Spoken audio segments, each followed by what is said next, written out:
Welcome to The Horse's Eye, a show all about horses. Hi, I'm Larry Bonehill. Well, I got to tell you about this exciting event that we went to. It's called Knights of Valour, and that was in Newmarket at the Royal Canadian Riding Academy, and we went there. It was Friday night. Wow, I tell you, exciting. These guys and gals, they suit themselves up with this 125, 150 pounds of armor, and they run at each other at a gallop, and they try and knock each other off the horses with these big, long, full contact lances. You got to see it. Check out the video, and we'll see you after.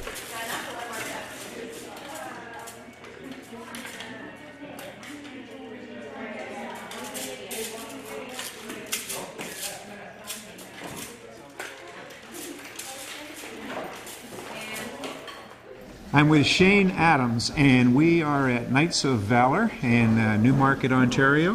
Right here at the RCRA. We are indeed. Yep. Now, you are the creator of Knights of Valour.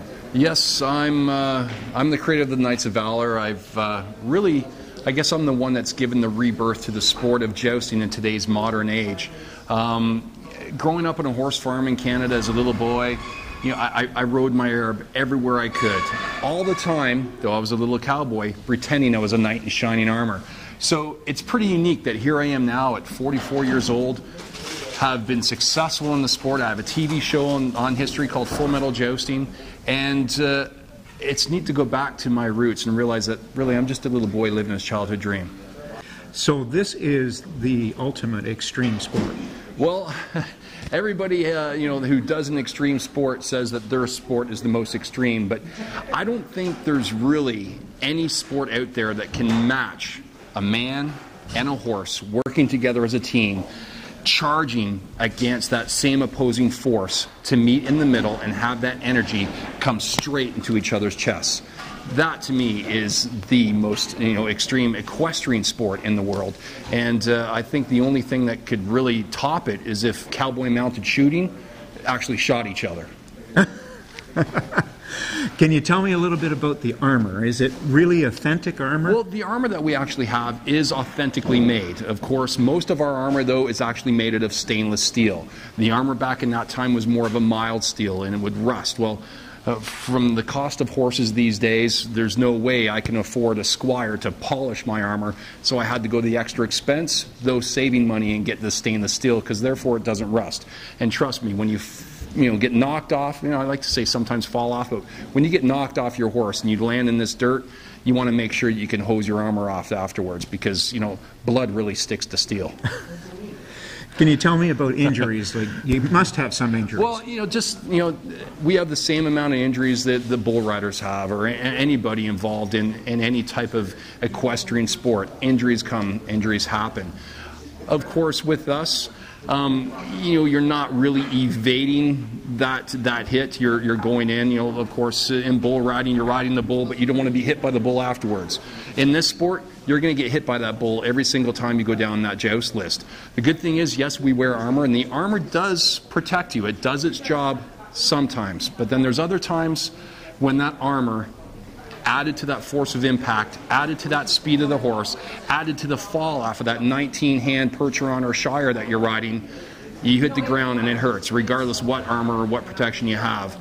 Of course, standard injuries, dislocated shoulders, broken collarbones, torn rotator cuffs, broken hands is a big one. That's a real big one. And that's not from you getting hit, that's from you hitting the other person, just holding on to that lance, and the amount of impact force that travels through it, it can break in hand instantly. So it's there are injuries in the sport, just like any sport, though. But what is the lance made of?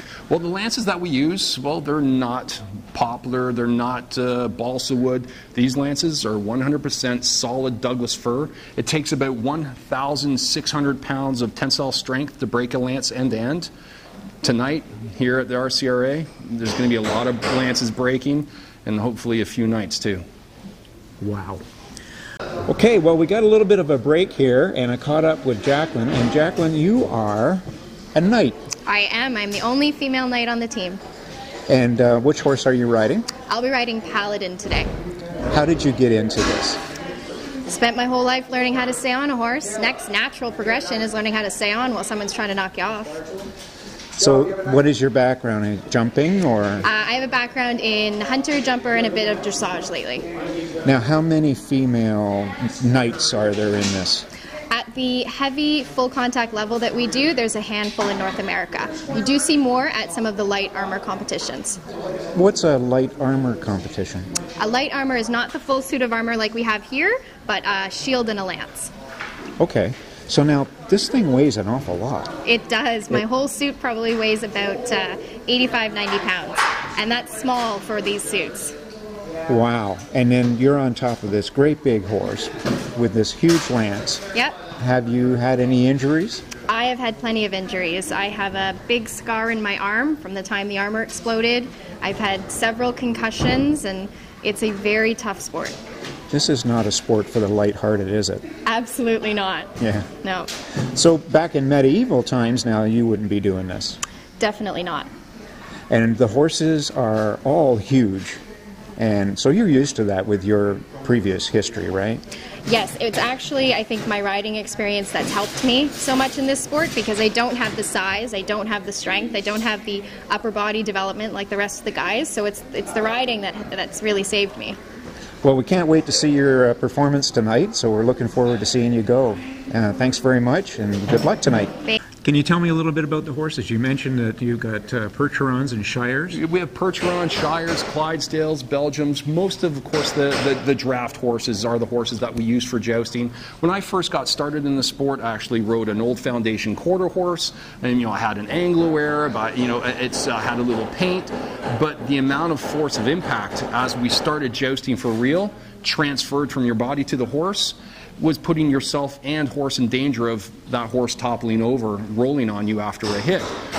Then I got into the Andalusians, Lusitanos, and the Frisians. Well, even they did not have the mass needed to be able to transfer their energy through that hit to keep 4 hooves on the ground. Thus, of course, the same reason why knights rode Destiers in the past. Destiers, your true war horse, the big draft horses such as the Percheron. The Normans ended up finding the Percheron horse in La Perche, France, little city of La Perche, little town known as great horse breeders, and it's William the Conqueror really that chose that horse to train his men to learn how to ride and learn the new style of warfare called the couch lance, which led to the victory in the Battle of Hastings and which then eventually led to the sport of jousting. Now, this is, there was a lot of kings that were doing this, right? Yeah, King Henry VIII, thank goodness for King Henry VIII because he actually really excelled at the sport of jousting and really helped promote the sport as a noble thing to do. Before then, royalty and the church were against jousting because so many knights would perish or die in a jousting tournament, there wouldn't be anybody left to fight the wars. Well, in King Henry VIII's time, he showed everybody that it was a true sport, not just a barbaric sport, but a true sport of chivalry. Unfortunately, there are injuries. Unfortunately for King Henry VIII, when he did, end up hurting his thigh, he got hit and the horse rolled over and he sliced up his thigh really bad. That led to infection, which eventually led to his poor health, which eventually led to his death. King Henry II of France, he ended up dying in a celebration to his daughter's wedding in a jousting tournament that he was putting together for that celebration. So there are the dangers. But the good thing is, and here we are in 2014, we have a lot better doctors and medical system in place. I wouldn't want to be a knight back in them going to a hospital. No, I would not. No. Now, some of your horses are rescue horses? Some of them are. Of course, we have out there, we had Superman. He was, I think, runner-up at the 2011 Percheron Congress, World Percheron Congress. So I spent a lot of money on him. But then there's other horses where Paladin, I think John Angel picked him up for $800 because he was going to a meat buyer. And now Paladin is recognized as one of the best jousting horses in the world. So it's really unique that this sport has now given a life to the horses that once, the breed of horse that once did it, and has given them a home and a use outside of people not having a use for a big draft horse. 75% of my stock are rescues. They've, come from neglect, come from poor homes. Of course, it costs a lot of money to keep a horse, and Sure. people don't understand the costs and amount of time and energy that's put into caring for a horse. And unfortunately, there's neglect. Well, it's good that we and other people around the world have a home for horses like that, and hopefully can use them in such a way that they're able to help us too. Because Right. all these horses, though I may have rescued quite a few of them, they've really rescued my life too. Yeah. Allow me to live my dream. Giving everybody a purpose. Absolutely. Great. Well, I'm really looking forward to the performance tonight. We have some armor. Are you going to hop in? Yeah, we'll try that. Okay, I got some armor that fit him. Yeah. So this think may that's be a Larry's knot. last broadcast, but for those of you at home that wish to come to Larry's memorial service, it will be held next Sunday at 2 o'clock. Yeah, and I will be there. That's Thank great. you very much, Thank you, Shane. Larry. Thank you very much. Hey, welcome back. Well, I sure hope you enjoyed those videos. They were awesome. What a great night. Excitement from start to finish. If you have a chance, check them out. Knights of Valour, you can check them out online.